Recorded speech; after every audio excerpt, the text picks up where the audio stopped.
What's up, metalheads, and welcome to another episode of Talkin Metal with Jake.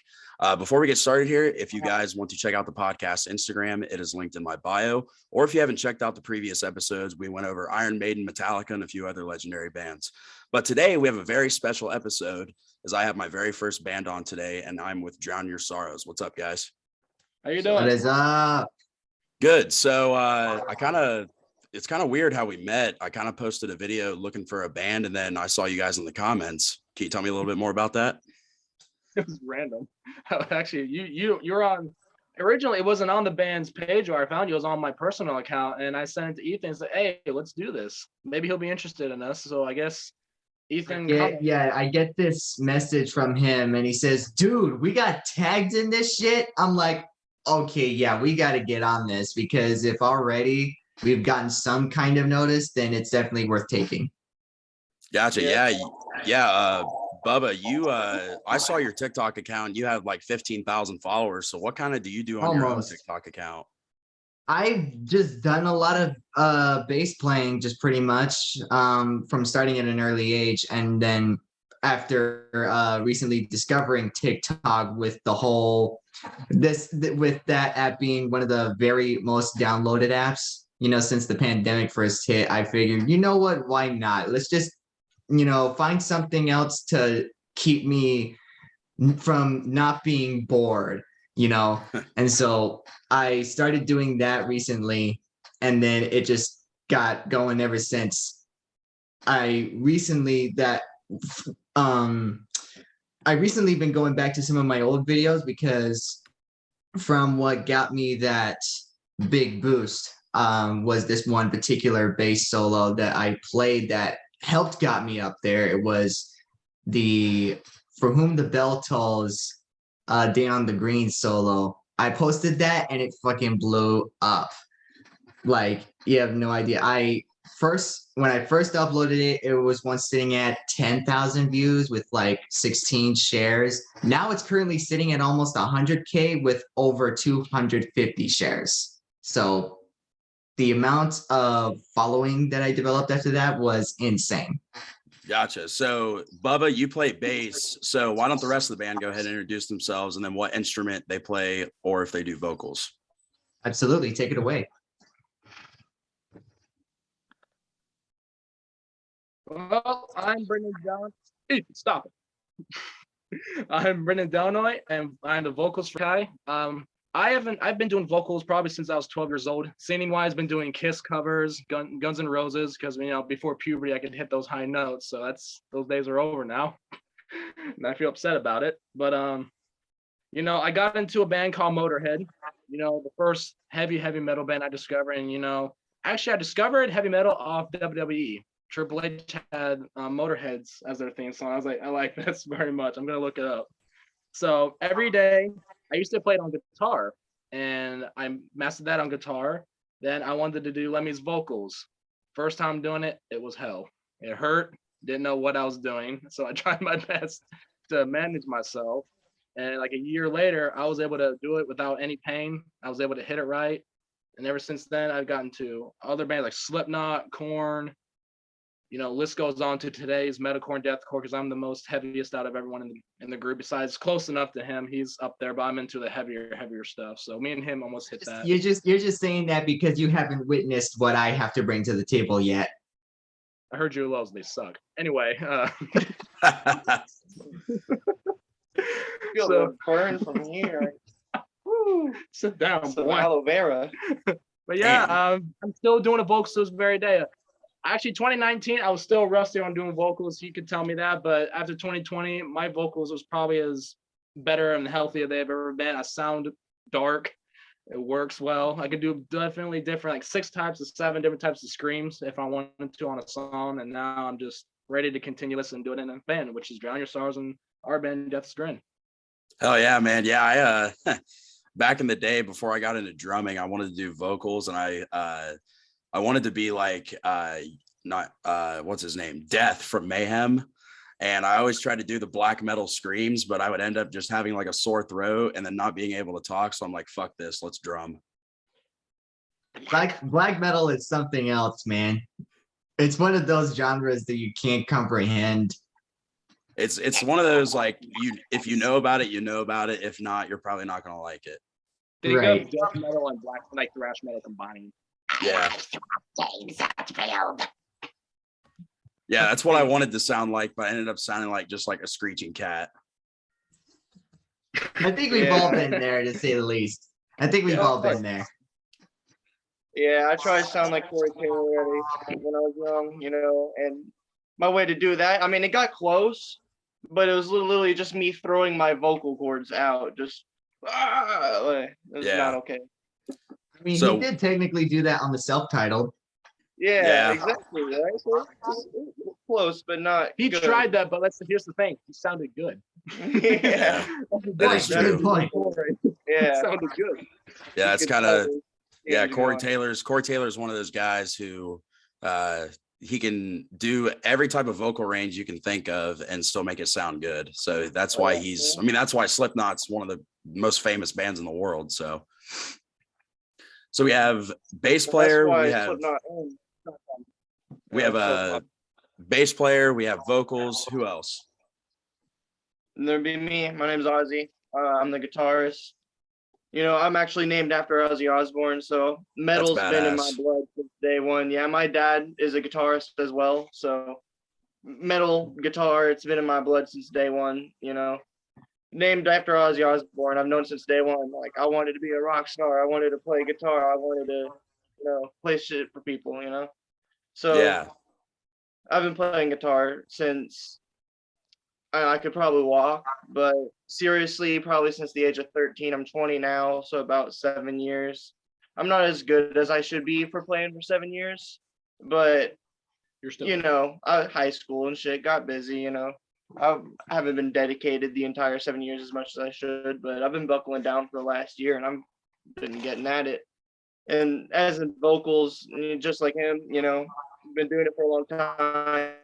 He's a lot better than me. That's why he's the vocalist. But with Fries, I got Fries all day. Highs, got high all day. He's been trying to teach me on some. We're gonna hopefully get that down. So maybe you'll hear some from me on the album just a little bit. But I mean, Oh yeah. So it seems like you guys collectively have a lot of experience with playing music. So when did the idea of forming a band come along? oh boy. All right. Well, originally, me and him met in 2019 at my college. Actually, I didn't know he was a music fanatic until he talked to me more about it. I was like, oh, this guy's cool. We should hang out. yeah, So we did. The second day we met, we ended up coming here, and we were literally screaming through Suicide Silence. Yep. And we were like, you know what? Let's do this. Fun fact about that too. This is off John Your Sorrows topic, but we named our band his Snapchat username. Oz is motionless. yeah. We named the band that just because I didn't know what to do. That's pretty awesome. Yeah, and speaking of Suicide Silence, I'm actually really I wouldn't say close friends, but the drummer for Suicide Silence has followed me on TikTok for a while, so I've gotten to experience a little bit of more Suicide Silence than I originally thought I would. Because before I befriended him on TikTok, I kind of wasn't a fan of Suicide Silence. But then once I started listening to more and more in their music, especially with Mitch Lucker, I actually started to like Suicide Silence a lot more. So that's a cool little interesting side story for you. I really like Eddie in Suicide Silence too. He gets a lot of hate, but I'm not saying he's a crab, but he's not a guy that I think should have went into Suicide Silence. I think Suicide Silence should have been like Pantera. They lost a great guy that no one can replace. Mitch had vocals no one else could do. I think they should have cut it off from there. But I agree 100% with that. But at the same time, I knew Mitch would want to keep that band going. I think when he gone, he's wanted to keep going. The band does so much good with like their charities and so much. The charity they did for his daughter. Yeah, that they did a fundraiser for his daughter. Yeah, they're such good people. I love them. I support them so much. Support everything they do. Yeah, that's awesome. So you guys met at college, and then you named the band after his Snapchat username. So then, what kind of happened after that? We hated it that we changed it to Death's Grin. Yeah, we have some shirts that have Oz's Motorhead on it. And I don't know what that is. yeah, now basically I could just wear it to promote my Snapchat, I guess. But like, You might as there's well. no point, you know? But yeah, but off our band, Yeah. Drown Your Sorrows wasn't the original band, and we made this band in the beginning of 2021 in May, early May, with me and Alex. We started this because me and Alex was in a country rock band called Rusted Vinyl with one of our friends that kind of turned against us for, I'm not going to talk about why, but it was pathetic. But we ended up calling it Undead Bodies from at the start. We was actually going to be a cover band because we were covering Animal Had Become by 3 Days Grace. That was a disaster. And a week and a month, 5 weeks or a month after the band started, I hooked him up saying, hey, we need a guitarist. You want to do this? He said, yeah, I'm in. Basically, it was his comment saying, yeah, I'm in. Yeah. So man. we were heading to a theme park at the time, talking about the band name. We said, yeah, it's Undead Bodies. And you were roasting me so bad how bad that name sounded. Yeah, I was just, What did I ever do to you? I mean, he said Undead Bodies, and I was like, it just kind of sounds like almost like Hollywood Undead or something. Like, I don't know. And I came up with like, at first I think I thought of like Drowning Sorrow or something. And then I was like, well, that almost sounds like Drowning Pool. We wanted to and talk. then I was like, how about Drown Your Sorrow? And he was like, yeah. Because I wanted to work with sorrows, and not only that, we wanted a band that was gonna be like, A Day to Remember, Fit for a King, basically a sentence. And I wanted the name was Sorrows, and like a saying. Yeah, saying like most bands would have. And by the way, Ethan, your mic's muted. But Drown Your Sorrows started. We ended up making an EP called King Horror. Then due to the fact, and we found Ethan, our boy on TikTok. This was funny, actually. This was actually very funny how we met. This was very funny how we met. I can't remember what video it was, but I commented saying, hey, man, you should totally be a bass player of our band. He ended up doing a video following up that comment saying, well, what are you waiting for, dude? Hit me up on LinkedIn. Let's talk business. Hit him up on Instagram. Those are my exact words. Those exact words. Let's talk business. I got in trouble for being on my phone texting him while I was at work, too. I got in trouble. Worth it. Yeah, it was worth it. Fuck that job anyway. But yeah, we talked and he was in. I stitched his video saying, and he did. He's now leading member of the band. So welcome to the Sorrows family, because that's what we call it. One day in the future, we have a Hollywood group with welcome to the Sorrows family or Sorrows Army, whatever we want to call it, whatever they want to call it for fan base. We did. And the only comment I got based on that video was my friend Tyler, which said money talks. No money was involved in this. No money was involved in this.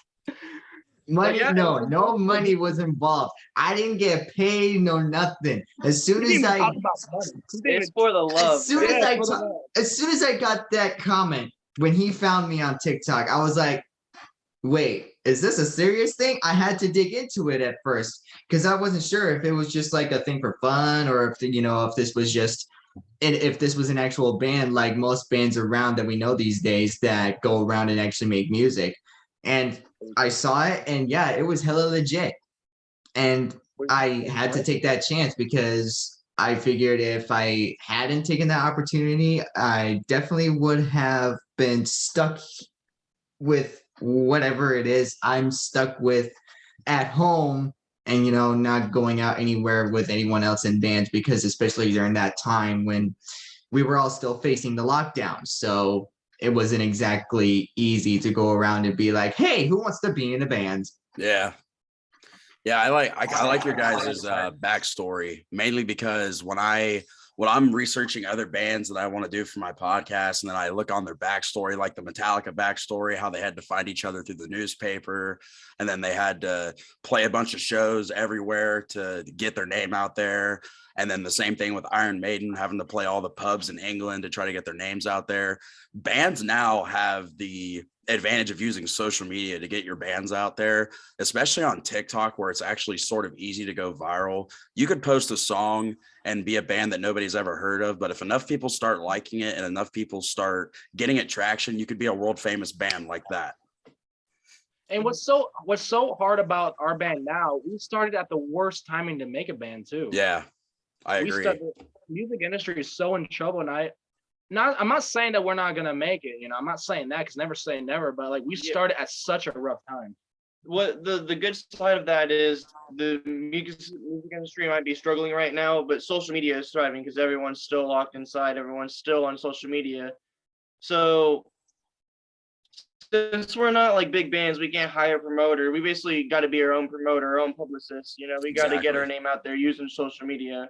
TikTok is where we got most of our stuff from. You know, Ethan's, you know, blessed us, man. I couldn't ask for, you know, a better bassist and a better person to, you know, like his fans are awesome. Yeah. Like awesome people. We got people that we haven't released anything, and people are already saying we're so excited for this. You know, Yeah, where are we gonna hear this so from? much I'm support. sitting here thinking, Jesus, man, I'm getting DMs from followers telling me, dude, I am so excited for your album. If they definitely got a bass player like you, you know, it's definitely gonna be talented AF and shit like that. And I'm just like, oh my God, this is actually happening. it motivates Like- us. People commenting motivates us. Awesome. It's motivating us to not stop. I mean, and that's like Yeah, the most thing. That's the best part about the band. That's just goes to show you how awesome social media can be, because I wouldn't, and like it's the same way with my podcast, is if I didn't have the platform that I had, I wouldn't have started this podcast. And then I can post a video saying, oh, episode 4 about Megadeth is up, go check it out. It'll have 20 plays within the next hour, just like that. And or if I like go follow the podcast Instagram, and I'll link it, and I'll get 10 followers every time I post about it. So the music industry and pretty much anything else can use social media to their advantage now, even when everybody's locked in, because I see that California is still being hardcore with the lockdowns. Stuff in the UK, they're still being hardcore, like no concerts, nothing like that. But bands have still found a way to adapt, and they're just putting all their music out on YouTube and all those other outlets. So do you guys think, yeah, exactly. Do you guys think that this first album is going to get a lot of traction because of the TikTok, or do you think it'll kind of have to be a thing where people have to wait and see and then hear more stuff? Or do you think this album will just explode right off the rip?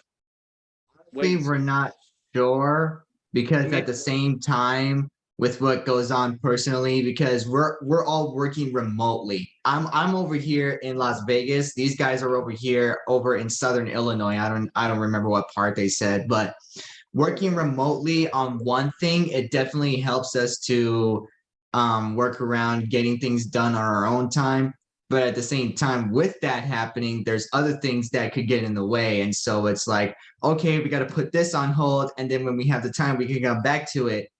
But as we mentioned with that one instrumental demo that we're thinking about putting out, I actually did recently just started developing lyrics for it, because I figured, you know, if we're still going to put something out there, something that I learned for some bands, don't put out an instrumental, because, you know, especially for a band that's barely just starting, an instrumental is not always the way to go. We want something that can speak to our audience as well. And so right now at this moment, with the whole album in question, especially with working remotely, it kind of goes off of whenever either of us actually have the time to put the work into it. Well, Yeah. not only that, I don't want to lie to a fan saying there's gonna be, because we talk about this song's gonna be great, and he said, why is this instrumental? You're a liar. You know, we didn't release that. We're not saying that. We just want to get something out there. So hey, this is what's gonna sound like when we put those vocals, and people are so dramatic. Yeah, I And kind of everything. don't want to spoil the song Yeah. for them, though. You know, you hear a song of instrumental, and you know sometimes the instrumental of the song doesn't speak words until the words are on there. You know, it doesn't hit you. Well, not only that too, they got to see it from our perspective. Well, also, I'm not saying the album is a thematic album, but it definitely, all the songs are very similar in the, not in sound, but in What's theme. about? It's kind of about getting through stuff, our past, me and him. I've been writing a lot about our past and struggles.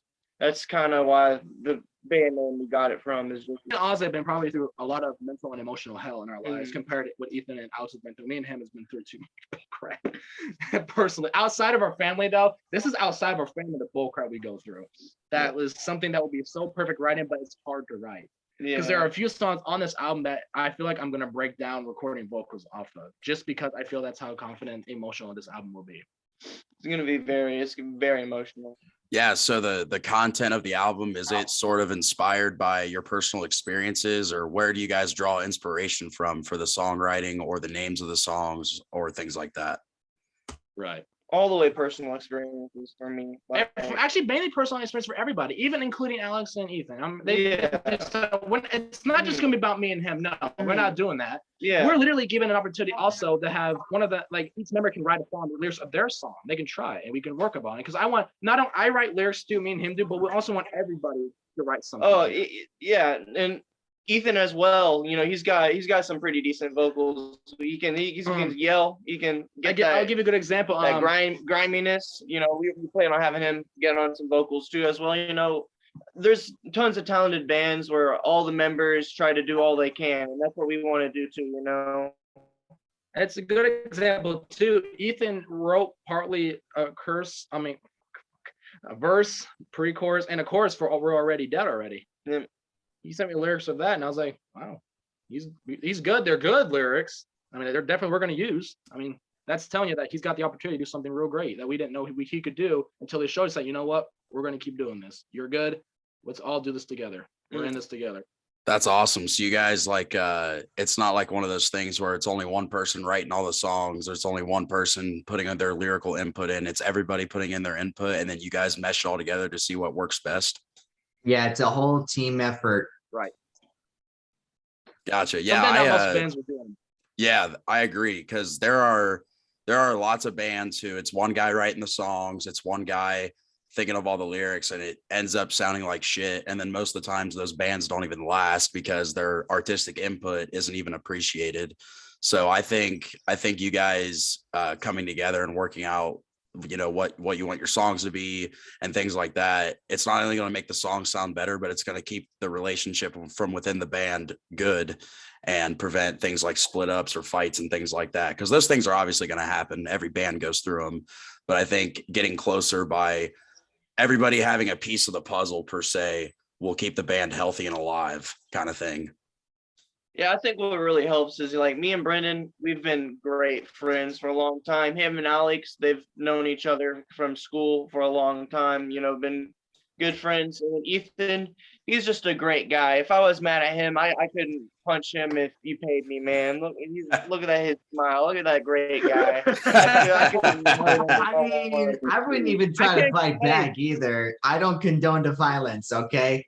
I don't condone the violence. If somebody were trying to take a swing at me, you best believe I'm gonna back up and stay away, because, you know, even then. So here's what happens.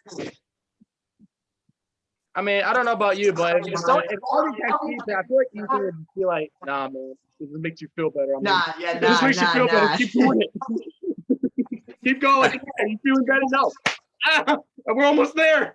All right, I forgive you. He's like, all right. I'll probably hype up the crowd and make them say, "Beat his ass, beat his ass," and shit like that. Yeah, then the audience just breaks out into one big fucking riot. Do that on stage, bro. We get more money off that one. Yeah, that's a good publicity stunt right there. Dana White, hook us up. Yeah. So sticking with this album you guys got coming out, so how many songs do you guys tentatively have going out on that album? 10 to 11, including the Metallica cover. Yeah. Sweet. Yeah. Which if you don't want to reveal anything about it, that's fine. But what Metallica song are you covering? It's in their first. I'll give you a hint. It's in their first album, or first ever album. First ever album. Sweet. I have a couple guesses to what it might be, and I hope that it's Whiplash personally, because that's my favorite song to cover on the drums. So if I hear a Whiplash cover, I'm gonna get pretty excited. I mean, you're really close. I can tell you right off the bat, a lot of my fans know exactly which song it is. If it's a lot of your fans, considering you're a bass player, I'm starting to think it's going to be Anesthesia. That is one of them. I do plan on doing that. However, that is not the one. I will say that. Gotcha. That's kind of just like a live thing. If we get to play live, you know, Ethan's gonna play plus got Anesthesia. He's got to. He's got the pedal for it, especially. So I got all this shit over here. You see all this? That's what I got. I know exactly what I need. I'm good. Don't make me start flexing on my dad. You got a snake pit of chords over here, bro. Don't even talk to me about. Yeah, snake pit of chords. So where does where does the band draw inspiration from? Artists, certain songs, bands? Definitely get scared. Definitely get scared. The band gets scared. For me, Ice Nine Kills, Get Scared. Heavy Roots, usually probably around lyric wise and dark writing, Slipknot. Yeah, I was gonna say Slipknot-ish, you know. But Interesting. I'd definitely also say Ice Nine Kills and Slipknot, but I also definitely more derived around the thrashy era with Megadeth, all the big four, Metallica, Anthrax, Slayer. Actually, one of my very first bands. We're not trying to go thrash, but we're gonna add a bit of thrash to it. We don't want to say we're thrash, but we're just gonna add a bit of thrash just so it makes sense. But we're not gonna go too far on The there. good thing is this album, I'm not gonna say it's completely an experimental album, but like every song's definitely not gonna be the same. So the variety of sounds really complements the Because who knows? We could be flow. those people who could literally make a deathcore song and we go all the way back to emo punk rock or freaking post hardcore. Exactly. We maybe make electronic core like I See Stars and all that stuff. We may do that. We will not know. You won't know until you hear the album. So I know you said it's a variety of music, but if you had to classify your album into one subgenre, what would it be? Probably around post hardcore. Yeah. Post hardcore. Gotcha. Yeah. Get Scared era. Gotcha. Yeah, I like that you guys draw inspiration from Ice Nine Kills. I've been starting to get into Ice Nine Kills because I'm a huge fan of horror movies, and the song and the music video "Stabbing in the Dark" about Michael Myers is what got me into Ice Nine Kills. That's classic right there. Yeah, when he's like doing that slow. Yeah, when he's like doing that slow build up and all it hits you, these are the devil's eyes. Like that just fucking fired me up when I heard that. And then the guitar work, where I started doing more research, because when I listen to bands, I want to know how they make their music, why they make their music, and all this other stuff. The guitar work and the riffs were inspired by the soundtrack for Halloween. So if you listen to the guitar work, it sounds like some of the music from Halloween. So that's just so badass that there's a band like Ice Nine Kills that does that. Nobody can be like Ice Nine Kills. That's gonna be a band they're gonna remember forever, whether they like it or not. I'm sorry, but that's gonna be a band. Yeah, facts, absolutely. Especially their newest stuff. Oh my god, man! Freaking Wood, those two masterpieces right there. I agree. Look how we were just talking about. We were just talking about Corpse Grinder being part of Take Your Pick, adding Cannibal Corpse into Ice Nine Kills. That's like the heaviest song. And not only that, Take Your Pick. The heaviest song. Take Your Pick. That is the heaviest one by far. What I also like about that one is that with a lot of metal vocalists, especially for non-metal listeners, they would tell me or anyone else that they all sound the same. Oh yeah. They don't. Especially if we're talking about somebody like Spencer Charnas or Corpse Grinder, you can tell the difference in their attitude and tone of their vocals. Yeah, what I know about Corpse Grinder on that song, his Corpse Grinder's lows had more distortion than Cannibal Corpse's lows itself. They had way more girth and just. It's insane. It was insane. I didn't know he could go that far, but I love it. It's my favorite song. One of my favorite songs off there. Yeah, for me it's definitely oh my god, the American Psycho one, Hip to Be Scared. That one freaking wow. Hey, Paul! Yeah! dude, the freaking crowd interaction on that. Like if you look up live videos of that song, the crowd interaction when they all scream that is fucking nuts. I know. Imagine the shit we could pull with our shit. Let's hear it. you want to go that far?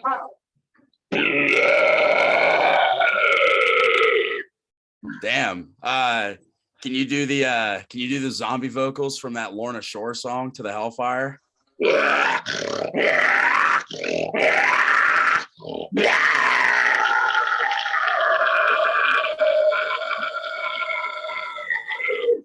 That's pretty fucking awesome, dude. How long did it take you to learn vocals like that? Did not, dude. I didn't do any practice, dude. This all of these happened by accident. He's like, I can do tone throaty. That was an Not accident. lying. He's not He can't lying. do it. He got pissed off that I had to do I it, but he still couldn't. can't do it, man. I wanna be a monk so bad. These He's all not happened by lying. accident. These are It accidental. seriously just happened by accident. Yeah, I did it randomly. Like, oh my god, I'm a demon. He's gifted. what I'm a can I gifted say? guy for doing it like that. And they don't hurt. They don't hurt when I do it. Yeah.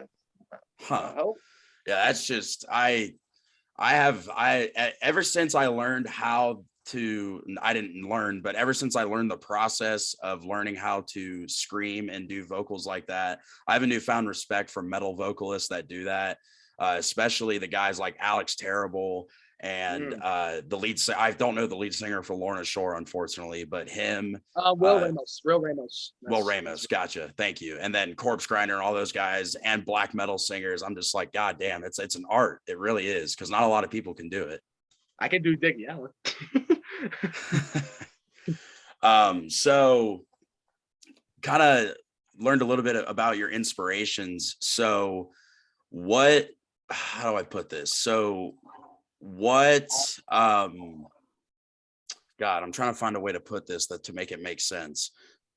So what kind of made your music come together? Let's see if I can put it that way. So what's your guys' writing style? What's your guys' like thought process when writing and recording songs?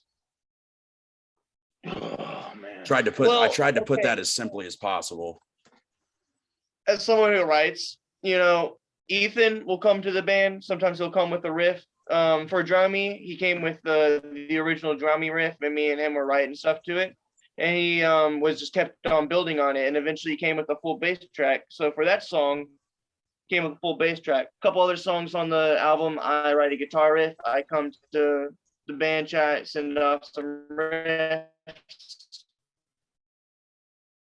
Hey guys, build something off of this. What do you guys think? What song should we put this for? Because what we do have some lyrics, some songs, and we kind of, based off the song name, we have what genre it's going to be kind of closer to, because we want to experiment. We want to hit different sounds that we know we want to experiment with. So we have, I send off a riff. He says, man, that kind of sounds like it would be good for this song since it, is a lighter song, So that's kind of how the creation goes on my part. I had the album set list set to where what the song's called, it should give you an idea what the song's about. I'm not gonna lie.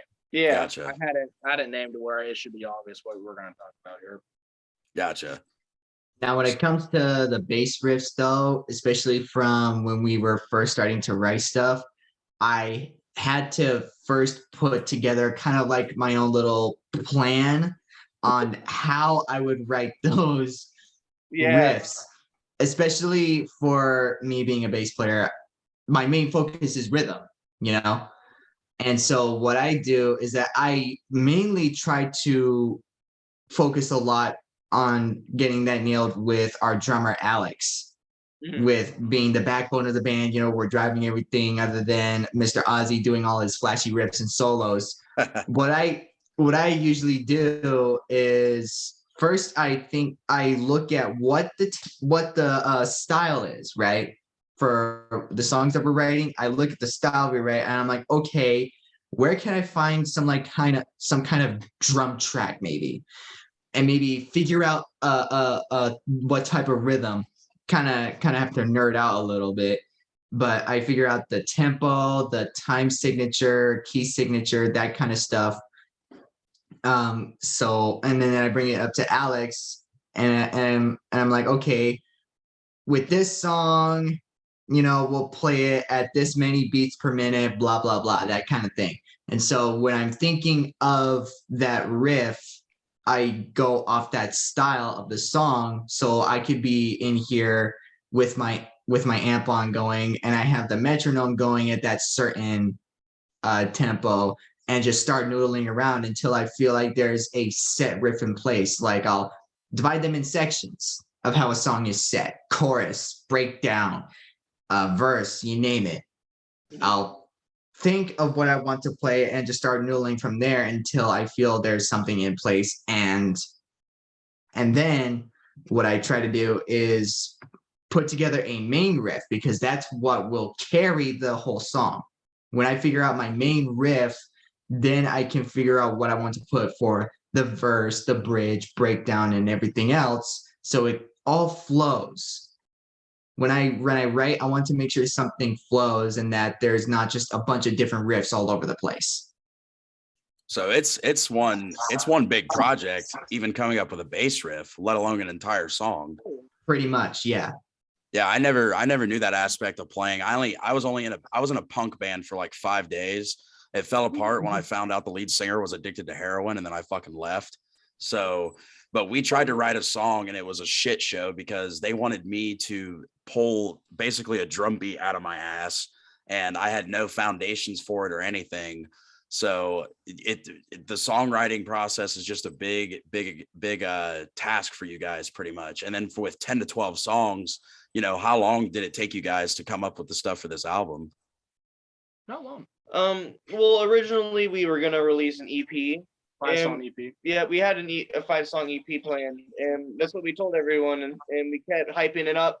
And we had the Drown Me, the first song off the EP, like done, like almost the instrumentals just ready to write some lyrics, ready to record lyrics, and then a good demo be out, because I mean it's not the perfect recording, it's in-home studio, Our studio is literally in a motel room. Yeah, it's in a motel room, but you work with what you got. Yeah. And it's not about the quality, it's about the effort and the talent, But yeah, I agree. Yeah, I mean, even if it does have good quality, I'd say that's just a pretty big bonus. Yeah. Oh yeah. I mean, But, I hear we had that EP we've been sitting on, and we all collectively decided that we'll push it off for a little bit because we had so many ideas we wanted to work on. Like, literally the band chat would be blowing up every day. Man, we should have a song where we do this. Man, we should have a song where we do this. Hey, man, we should include some sort of theatric like this into the band. Stuff like that. And it got to the point where I was like, I gotta make a notepad and start writing everything down that we want to do. And he was like, we should probably just make an album, and I was like, I'm not against that, taking a little bit more time. Trying to call me out.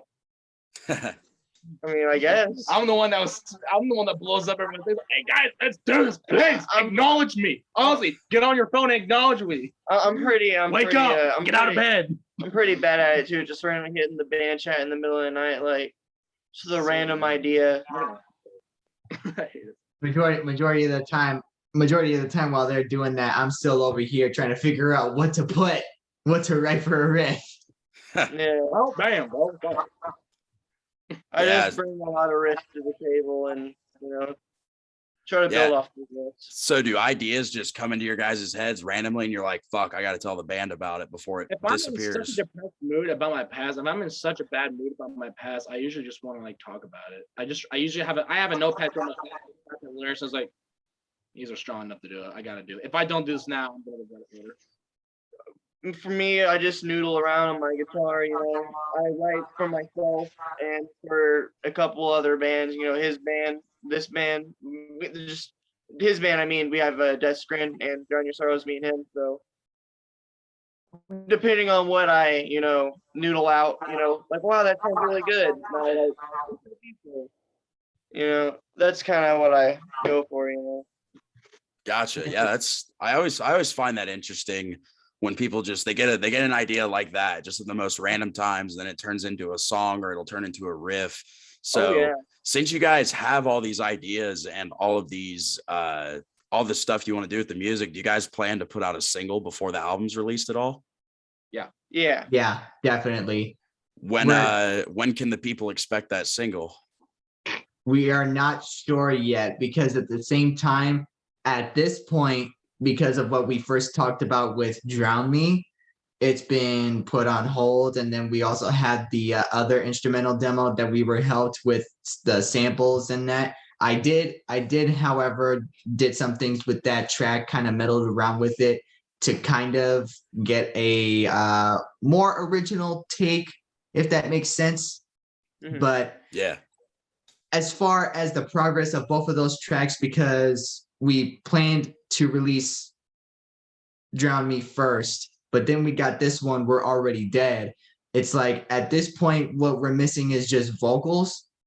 Mhm. But honestly, if I were to personally say, most likely We're Already Dead would be the one to come out first. We just don't know when because of how far we've reached for that one already, as well as with Drown Me. To me, it's not because of the work in progress. To me, it's because our producer and drummer, the past 2 months, he's been having health issues, having COVID, and he's got something else going on with him that I told him, you need to relax. You need to rest yourself and recover, man. I'm not He gonna. recently just was just diagnosed with some kind of arteritis. Didn't he say it was in one of his arms or something? He's had arthritis for a bit, but I think he had something with his skin. I can't remember what it was, but it's not good. It's not good. Gotcha. So I'm told him you need to relax, rest yourself, dude. I don't care how long it takes, bro. No We'll wait pressure. for you. We'll wait for you. Yeah, that's completely like that's another thing that I don't understand is why musicians push themselves to the points where they literally die just to put out music. I'm always the kind of thing where it's like, yeah, money, you're right. Money is the big thing. But I'm always the kind of person that's like, you should always put yourself before everybody else when it comes to your health. Cause you know, we see it in the news, you know, rock stars passing away. Yeah. Just Freaking Meatloaf just passed away from COVID. Yeah, It's Meatloaf. It's the record label Yeah, forcing them to do it. Yeah, that's another Forcing them. They have thing. no choice. That's another thing. So that's actually a question I also wanted to ask you guys. You know, obviously the band is newer, but what aspirations do you have with record labels or like, you know, if you guys could sign with your dream label, who would it be? Well, Stay Sick Records, Yeah, Sumerian so- Records. I definitely would like a shot with Roadrunner. That's for damn sure. That's another Yeah. Roadrunner. Sumerian or Stay Sick. We For plan me, on for me, it was Roadrunner or Fearless, because with Fearless Records, that's where I found Ice Nine Kills, and the very Yep. first song I found from them was Communion of the Curse, badass song. Oh yeah. And then with Roadrunner, that's where I found Slipknot, and I was like, these guys know how to produce these bands' music. No, let me tell you, all of my favorite bands have been on Fearless Records. Motionless in White, Get Scared, For All Those Sleeping, Throwback, if you know. Like, even Plotting You now.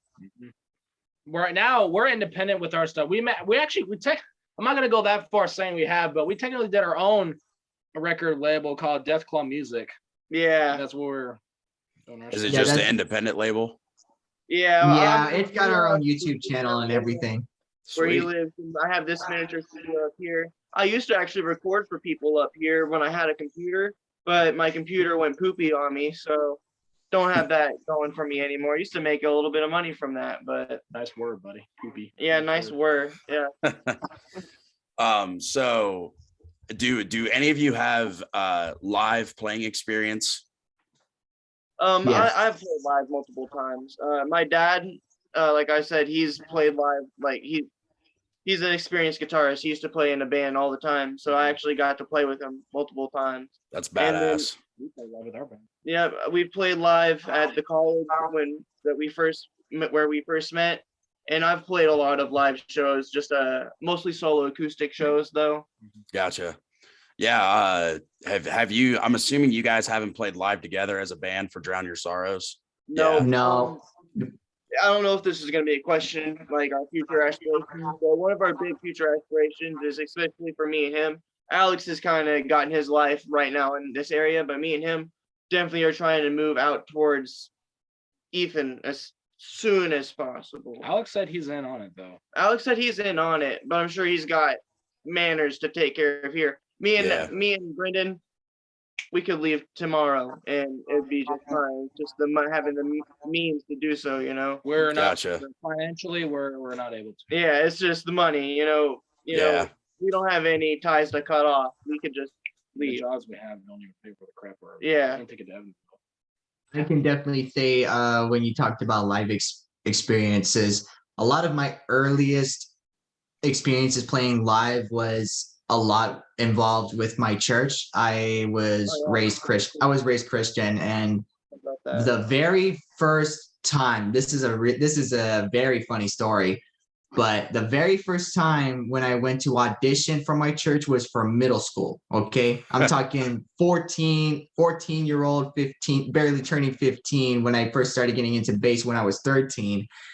And I go to audition, and of course, of all people, I'm not the one who's freaking out, but I have my poor mother who would be dropping me off and be like, good luck. And you can see the look on her face, and she's just like, oh my God, my boy's gonna go perform live. And then it just continued going on from there as I was getting more involved with my church there, started playing more, getting more stage experience. And it's just like every other day I get requested to play, it's just like another day in the office. Other than that, the only other actual gig experience I've had was this one rock band that I was part of for a couple of years that was ran by this music store, Sam Ash Music Center. I did that for a couple of years, and there was this one event where a couple of bands from a couple of different music stores with this I forget if it was like a charity thing or something, but it was some kind of event that was hosted at this sports bar up in Henderson from where I live, called the E String Pizzeria Sports Bar, where I did a couple of performances here and there, and we just did a bunch of covers covering stuff like Metallica, all the way from Metallica to System of a Down, Dire Straits, Guns N' Roses, you name it. Nice. Yeah. So you go from playing bass in a church to playing in a heavy metal band. That's like a heavy metal dream right there. It pretty much is. And it's been going ever since, because even when I'm not playing live, I just love to get as much practice as I can. It's one thing that I was also influenced by one of my idols, Cliff Burton, who everyone knows that as much as he was obsessed with playing bass, he would, when it said that he would get into as much as 6 hours a day of practice, even after joining Metallica, that was something that pushed me to developing the skill that I have. I would try to practice at least 3 hours a day. If I'm lucky, 4. I just had to be extra careful because, I live around certain Karens who don't really appreciate the sound of heavy metal bass. And one time somebody actually had the audacity to complain to the HOA and give me a notice. And I'm like, fuck you. Yeah, I feel you there. Playing heavy metal drums in a neighborhood isn't very popular with my neighbors. So I remember one time. I had to go from playing in my garage because that's why it was happening, why I got that complaint, because when I first did it, I was in my garage, but now I'm up here in my room, which I consider my studio, because it is very secluded, not to sound like a bad thing or anything. As it is secluded, I feel that it's necessary, because then I have the only space that I need to, like if I'm recording covers or something. Exactly. Yeah. I remember one time I was playing Yesterday Don't Mean Shit by Pantera on the drums, and my dad doesn't care when I play drums because he likes to listen to me play drums, but the way that he lets me know he wants me to stop is he flicks the basement light on and off. And he did it, and I'd only been playing for like 2 minutes. I'm like, what the fuck's going on? I go upstairs, there's a fucking sheriff outside my door. And I'm like, what the fuck? And they're like, oh, we got a noise complaint, somebody playing drums. I'm like, yeah, in my own home. Tell them to kiss my ass. But yeah, Right. I had to wait a week, and then I just started playing again. But I haven't heard any complaints from them, so maybe they just got the fuck over it. Yeah, that's something that I had to deal with neighbors. It's like I could be in my own space, just having my own time, and there's always just one person that complains, and it makes a complete big deal. And it's like, okay, you're the only one that's complaining. Has anyone else been complaining? Exactly. Because if so, then I would take it to a consideration. But if it's just the fact that it's just one person complaining, why make such a big deal of all things, bring a freaking sheriff or Metro to my front door? Fuck them. Exactly.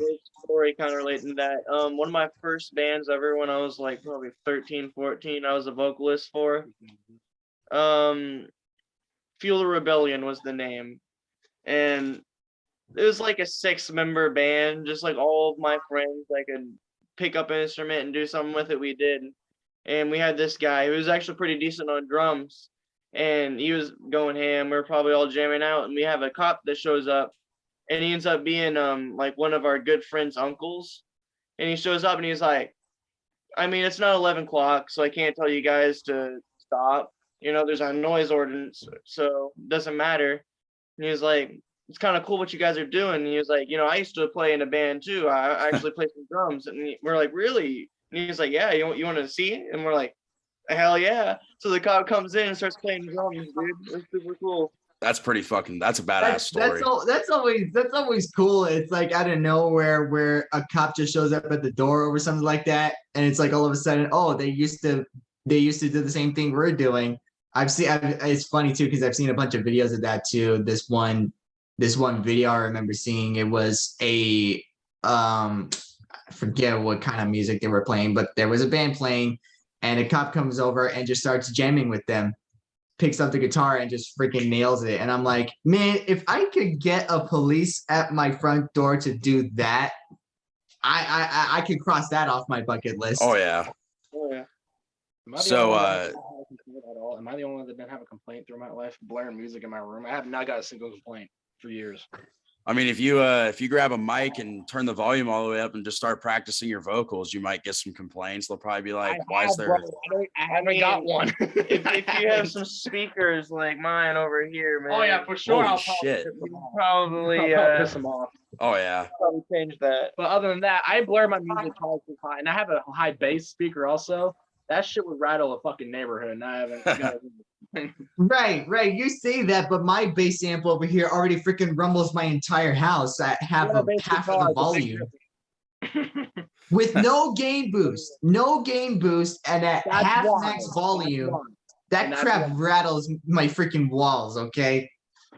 Add some gaming treble. It'll be just fine. So have you guys encountered any like how do I put this, like haters or like people that are like, why the fuck are you guys doing this? Oh my god, me and Ethan have gotten so much controversy on TikTok about our stuff. I can tell you right now, and both of the boys here know this, I think it's safe to say I'm the only one who, especially in my early days of TikTok, when I first started going on there, I would get a crap ton of hate because of the fact that I happen to be a bass player who plays with a pick. Yeah, I've seen a couple of your videos pop up on my For You page, and the first comment I see is like, "Oh, you're not a real bass player. You're using a pick." Well, right. go up and tell that to Jason Newsted, you fucking pussy. There's a lot more worse controversy. Dude, not gonna lie though, Jason Newsted is my hero. Okay, Jason Newsted is the reason I play with a pick, and if people don't like that, they can kiss my ass because that's exactly how I'm gonna play. Yeah. But yeah, it was constant. It was constant for a while. Let me tell you. Like I'd be posting something of me playing a song request somebody played, and then every other video that I would post, there's always somebody saying, "Put down the pick. Picks are for losers," and stuff like that. And I'm like, are you serious? And I learned to get over it because every person who keeps telling me that are somebody who doesn't even play at all. Like they don't even know squat about playing an instrument, let alone bass. And so I'm like, you don't even play bass, so why are you talking? Exactly. And so the very last time I got something like that, I was actually live streaming. Somebody said rule number 1, no picks. And I'm like, whatever. Nah, I'm just gonna keep playing. You know, I was just letting it go. And then this person is spamming in my comment section as I'm streaming saying, "You're triggered." And I'm like, how am I triggered? I just said, no, I'm just going to continue playing, and continues to say, "You're triggered." And I'm like, troll. You're saying I'm triggered, but you're over here saying that over and over again because I'm playing bass with a piece of plastic. Yeah, like, it's always like either like bass players or guitar players who are always like the gatekeepers when it comes to playing their own respective instruments. Like with bass players, it's the pick. What kind of things do guitar players nag on other guitar players, Ozzy? Takes zero talent. They want to say it takes zero talent. Yeah. Yeah, that crap. Oh, I think it's just mostly in guitar world, people trying to sound like other people. Literally, like you can get knack for a cover in a song. They're like, okay, say a song's played one way, like it's the same notes, exact same notes. It doesn't matter if it's not the exact way Randy Rhoads played it per se. You're playing it wrong. To everyone, Yeah. like that's like the main thing I can really say like I've ever came across. Like, hey, you're playing that wrong, and it's like, how am I playing that wrong? Like, does it sound right? Is the exact same notes? Yeah, then it's not wrong. Like, So do you guys expect to have some haters once this new album is released, and what kind of hate do you think you'll get from it? Why? definitely. People don't know There's- what I'm saying. If they don't know what I'm saying, look up the damn lyrics. We're gonna post the lyrics right. in the song. We're So, I'm definitely. sure some people won't like the experimental nature. Some people will probably find one song out of the album that's not their cup of tea, and that might be like the first song they hear, and they don't give the rest of the songs on the album a shot. And just because that one song isn't exactly what they like, they're probably gonna gonna say not even give the this. rest a chance. I'm gonna say this: what Asking Alexandria did with the like the House on Fire album. I'm gonna tell if they ever say, I'm gonna comment them saying this: give it some time and come back. Yeah, Because exactly. I know one thing Sit that on it. I'm gonna say one type of hating comment that me and Ethan got hit with one time. I think Ethan remembers. They're gonna put religion on this argument. Oh yeah, I remember that too. I hate it. 5 hours in comments debating with this one Nimrod that wants to say you're a punk band, but you got beliefs from a religion. If you're a Christian, why are you in a punk metal band? I was like, Yeah, somebody's tried to slander me because I happen to be Christian, who is in a band with guys who are non-theistic or atheist. Because honestly, I could give less of a crap if you're not religious. Like, because if anything, it's not my business. Yeah, it's none of my business. It's like that's the But- thing. Like, look up Tom Araya from Slayer, devout He's Catholic. Catholic. Yet he's singing Yeah. songs about like killing people in hell, and like they made a song about 9/11 for And the Christ's dude sake. was literally raised Catholic. Like, Yeah. it's no different. Yeah, I hate that's one of the things that pisses me off the most too, is when people try to use religion as an argument for heavy music, because especially with like black metal and death metal, where they're singing about Satan or like burning churches and things like that.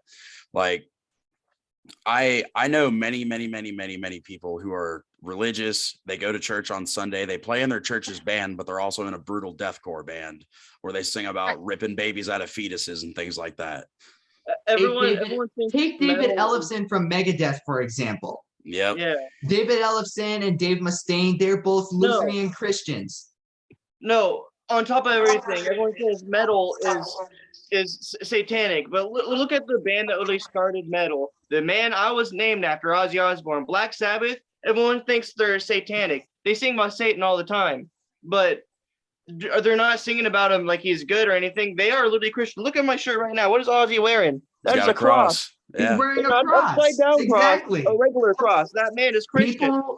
People are sometimes too dense to make split decision assumptions like that. And that is something that I know with talking about hate is something we can expect. But here's something that I think I can say that we can learn from that. If we're not getting hate, then we're not doing it right. Exactly. Yep. If we're not getting hated, because we already know the love we're getting. We already know about the love we're getting. But if we're not getting the hate as well, then we're not doing it right, because there's always going to be a positive to everything and a negative to everything. That's facts. It can't just be one on its own or the other. It has to be both, because that's how it helps us expand our success and what the future could withhold for us, stuff like that. And another thing I like to think about is if they took the time to listen to your entire song and try to pick it apart with all this hate, well, you still listen to the song, you still know every word of the song, so you look like a fucking clown right now. Right. So I think take the recent situation with Falling in Reverse right now. oh yeah, that I will admit that about that crap. that new Falling in Reverse song is pretty ass, but then again, people are listening to it still. But I mean, he was right. People are listening to the song, saying it sucks and hating on it like it's the worst thing ever. But yet out of nowhere, that song just hit #1 on the Hot Rock hit charts. Yeah. Yeah. So Good. it really doesn't matter. It really doesn't matter on when people say that our song sounds like crap. What matters is that you're still listening to it. All you're doing is just boosting our success. That's No all it such is. thing as bad publicity. What I would say about that, you don't like it? How about you do it? Exactly. Yeah. You do it. And when they come in and show it to us, we'll do it. You do it. Sometimes hate is the best publicity. Really, some haters will talk about you more than your fans will. It's more inspiring actually, because you're just giving us Mhm. more excuses to not quit and do better. Yep. Yeah. There's no such thing as bad publicity. And I can't wait.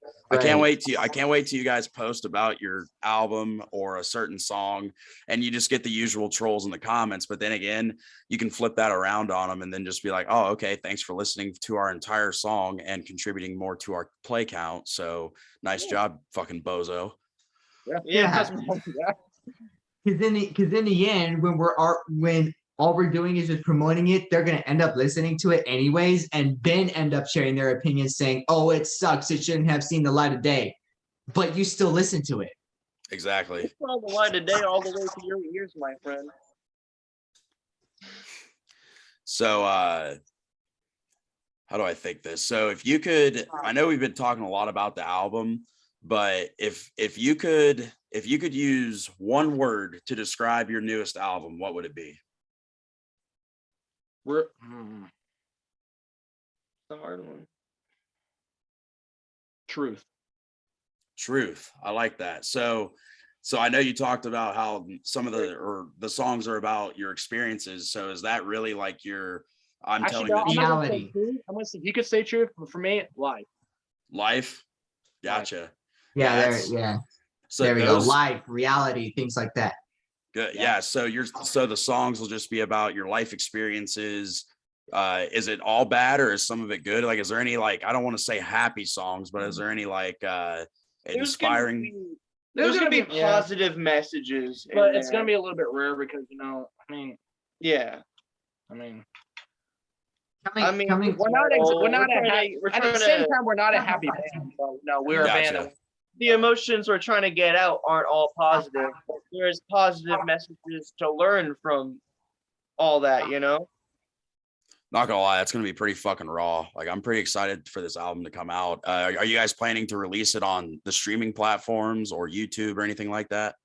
we mostly will be shooting for YouTube. If no one else does, I'm gonna buy a distribution service like DistroKid or someone, and probably get us all a Spotify and Apple Music and so on and so forth. Anyway, I feel like you two are getting most, because when me and Alex did Rusted Bond, we only got like 7 views on SoundCloud, so we're most likely to get more publicity off of YouTube anyway.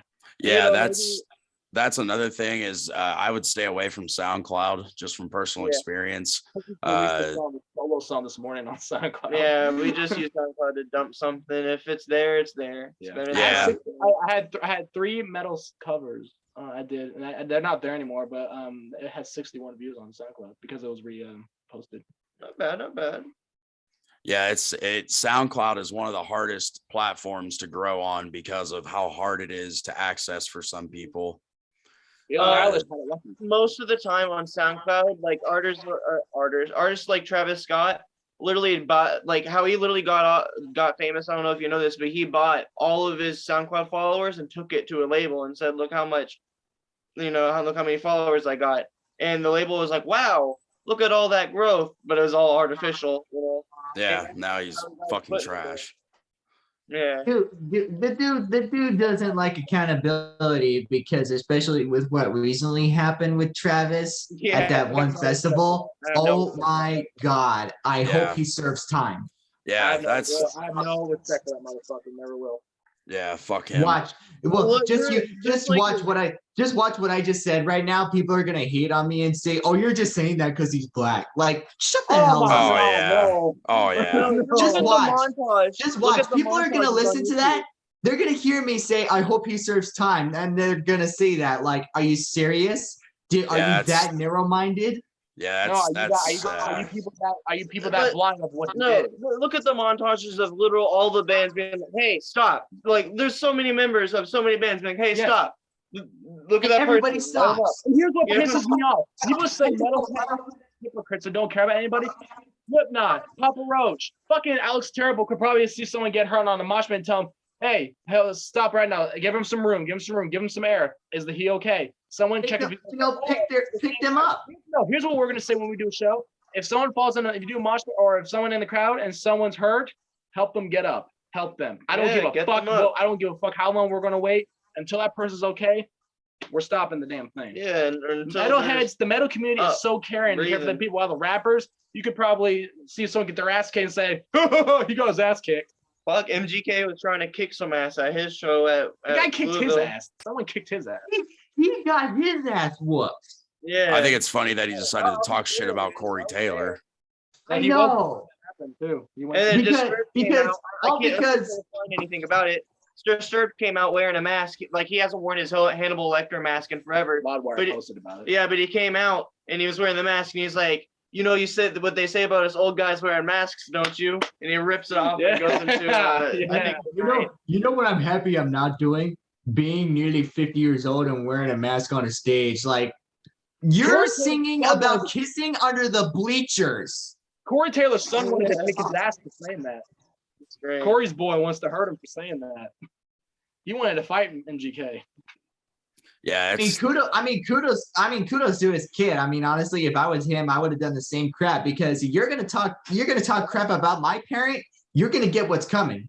You're gonna get what's coming, dude. People challenge each other to the beef all the time, like boxing matches. That you should have challenged him to a boxing match, man. That would have been great. Griffin was fucking him up. Mick Thompson yeah. was probably just killing him. oh yeah, Mick Thompson would rock his shit. Look at the Dude, weight difference between That Mick guy and- is scary to be around. Make us you look at Megan's like, oh my god, I'm sorry, whatever I said to you.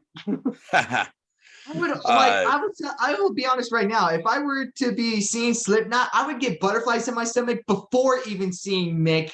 And then seeing that guy on stage, he's a tall dude. He's a tall, big dude. I would literally piss myself Oh, seeing yeah. that guy. Sorry, man. I've seen Slipknot front row and got Clown's drumstick, so can't say anything. That's pretty fucking cool. I Yeah. plan to see Megadeth soon because they do come here to Vegas on April 9th, and the tickets are pretty affordable. But then again, Hey, fuck also you, I saw Judas Priest. Metallica coming here in February, but those tickets are hella expensive. Oh yeah, Especially- Metallica. I saw Asking I saw Alexandria. Kirk Hammett play with Judas Priest. Get out of here. I saw Asking Alexandria shine down on Papa Roach, and he was with me for that one. I was in the pit for Slayer. Primus was also at that show. Ministry was also at that show, and then Phil Ensemble was there playing Pantera covers. So that was pretty fucking cool. Never thought in my life. About amazing concerts. I've seen Black Sabbath.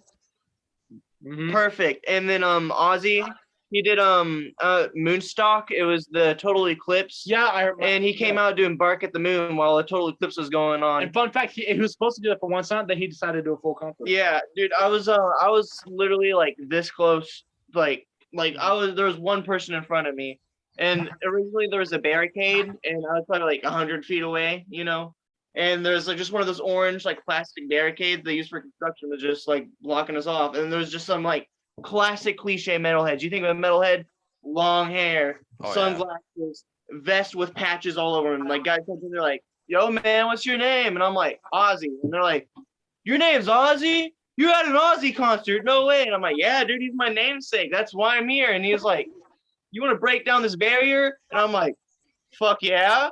So just we all look at each other, we look around, and we just rip down the barrier and then start running. And then when I look behind, hundreds of people just running just like us, and I'm like, "Fuck yes!" And I That's just make fucking it awesome. row, dude. And yeah, that was one of the best days ever. Are we gonna ignore the fact that you almost shoved me off the fucking chair? Yeah, I saw I that. was watching that the whole time. I'm like, dude, be careful. Yeah, so I'm landing, buddy. I'm gonna be honest. If I'm landing on that lighting. Don't So- land on the stage lights. a question I had for you guys, if there are any, what are some non-metal inspirations you guys have? If any. Pink Floyd, nice. Yeah, that's pretty fucking kick ass. I am Doors. definitely in the classical direction, like classical music from the likes of Mozart, Beethoven, Tchaikovsky, a lot of that kind of music, because composition for me is a big thing, and wanting to learn how to compose and stuff like that. That was definitely a huge inspiration for me as well.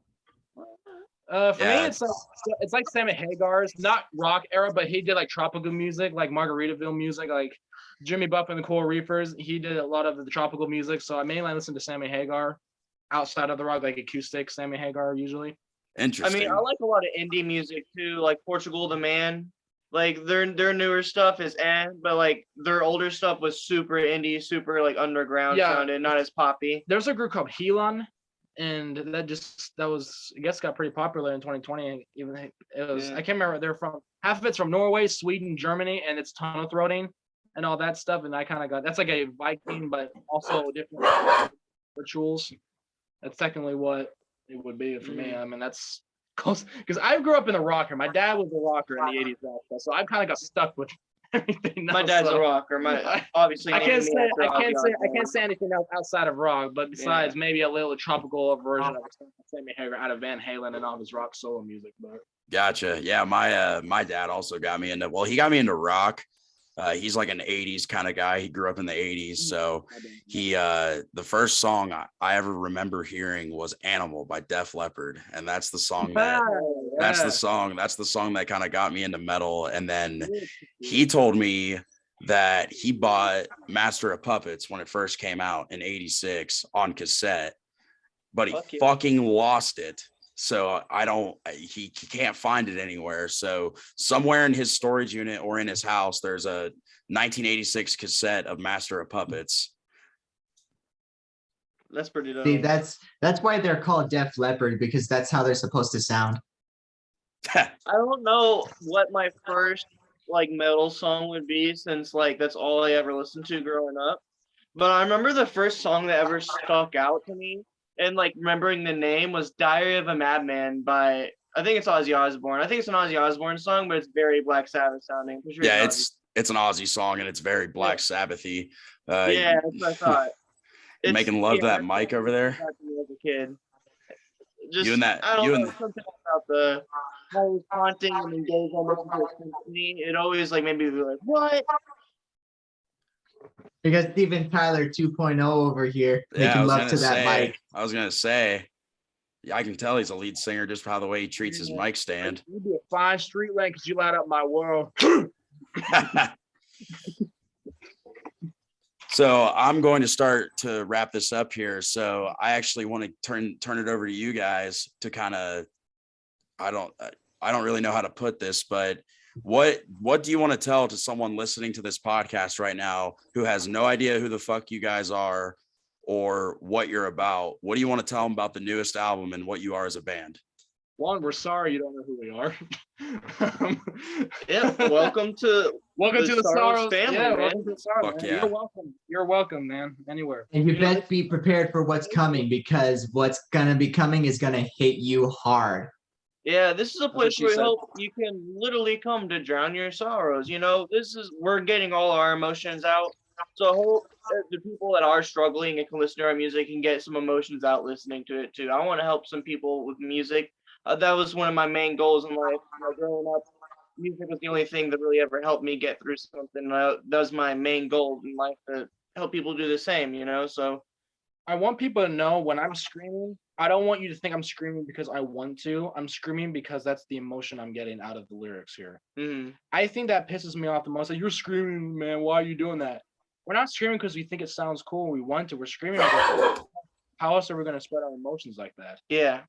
I'm spreading more emotions than anybody else. When you play guitar, I can see a look in your eyes saying, this is going to be strong enough to fit with these lyrics. Mm-hmm. He writes lyrics too, man. I mean, I've seen lyrics he wrote for Death's Grin, because Death's Grin is a heavier lyric version, like heavy, like dark, demonic shit we talk about. Like right now, out of this band, Death's Grin, we're writing a song called The Sinner. That should tell you what it's about. Yeah, so I mean, a little bit plug with this. Let everyone know. Look out for music for Death Grin really soon, and then look out for music for Drown Your Sorrows too. You know, stay tuned. Just don't give up on us, because you know we've had a little bit of setback with our drummer, but we've had setback with past guitar, like one guitarist, but we had another guitarist that we had good reasons. Speaking of art, we had another guitar player. His name was Cole. He had to leave due to family issues. Me and Ethan are now just starting to reunite with Cole again. We're writing some cool ballad music that we're doing a good job for. Yeah, Fuck just yeah. kind of a bit of laid back, kind of blues rock kind of thing. Chill, Just off to the side while we're still trying to keep Drown Your Sorrows in the runnings right now, because of course with our drummer's health issues right now, we're just telling him, hey, that's first priority. You know, Alex is one of the smartest producers and drummers I know. If you play a random riff right now and repeat that riff, I bet Alex could, like, under 3 seconds, Yes. Alex can think of something to drum over that. That's how impressive he is. Yeah, Fuck yeah. and what's great is Alex, like, he hasn't been mixing and doing studio stuff for long, but he's picked it up perfectly. And me, I've been mixing, like I said, I used to make money from mixing for people, so I have a lot of experience in it. So me and Alex go together. I know so much about speaker position, stuff like that, and he knows so much about just good quality hearing. I'm a little bit deaf, I think, so he hears stuff that I don't. He's really good at that stuff. So me and him are like a dream team. I'm gonna let this out there because, you know, the influencers for him, since he's not here, unfortunately, one of his biggest influencers, definitely Avatar. Fuck yeah, that's awesome. Yeah, there's gonna be little bit of Avatar. We're gonna add one of our songs. We're gonna have. I think I can't remember what the song's called. Well, I do know, but I'm just not gonna say word because, you know, I'm like that. It's gonna have more of an Avatar vibe. I can write some Avatar inspired stuff for that because I like that. So just in conclusion, this album's just gonna be fucking awesome, is what you're trying to say. It's gonna be much. most fans should do. I don't want to toot my own horn, but there's gonna be a lot put into this album. I don't care if it takes 2 years or 3 years. That shit's gonna be out and it's gonna be good. It should be out before the summer. Is what I'm hoping. Is what Gotcha. I really hope. I'm not trying to put a deadline on you guys, but I kind of am. I am hoping at least the album, or at least a few singles, can be put out this summer to give people a taste of what's to come. Hopefully, Definitely Brown Meat look out. and the Seek. Oh, I just gave it out, guys. Seek and Destroy. Fuck it. Oh my God! Seek it. Yeah, I already started. You heard it. You heard it here first. I quit. You heard it here first. And you know what? Since you decided to announce it like that, I may as well just point out that I'm going to be the one singing it, because I've been getting so many people telling me. Fuck you. No, fuck you. I said I was going to do a verse. Here's why. I told you I was doing a verse. Here's why. Because so many people have been telling me that I sound and look like Jason Newsted, and so I'm like, you know what? That's it. I'm bringing it home. And that's exactly what I'm going to do. You heard it here first, folks. Drown Your Sorrows will be covering Seek and Destroy by Metallica, with Bubba Bass on lead vocals. Let's fucking go. Yeah. I spoiled it, but I hate you. yeah, hopefully, like I was saying, hopefully we get at least those 3 songs out before the summer. Like I said, and then that will give people a little bit to wet their tongue before we release the album. Drown Me. Shut up. Sorry. Definitely look out for We're Already Dead. Definitely look out for that one. Gotcha. Drown Me, Seek and Destroy, and We're Already Dead. Gotcha. Well, guys, I really appreciate you guys coming on today. Again, also to everyone listening. Oh, of course, guys. And of course, to everyone listening, thank you guys for tuning in. Like obviously, we're talking with Drown Your Sorrows. They're going to be a pretty kick-ass fucking band once they put out some music. If you want to check them out, they're at Drown Your Sorrows Band on TikTok. And then what other social medias do you guys have? Instagram, Drown Your Sorrows Band also. And then on Instagram, Drown Your Sorrows Band, I will tag them in the post that I put on my Instagram, so that'll be easy to find there. And do you guys have any links to YouTube or any other streaming websites? We have our Deathclaw music channel on YouTube. I'll send you the link, Ethan. I'll send you the link, Ethan, because some people want to be hypocrites and like copy my shit. But, you know, I'll send you a link, Ethan. You can send that to him and he can do his thing. All right, sweet. Thank you. But yeah, again, thank you to Drown Your Sorrows for being on my podcast today. Like I said, if you want to find them on social media, Drown Your Sorrows Band. If you want to find me on social media, Talking Metal with Jake. There's also a link in every podcast post if you'd like to support with a weekly, or not a weekly, a monthly reoccurring donation. That'll help me get better software and better recording equipment. But thank you again for listening. Stay metal, keep metal alive. Peace out, metalheads.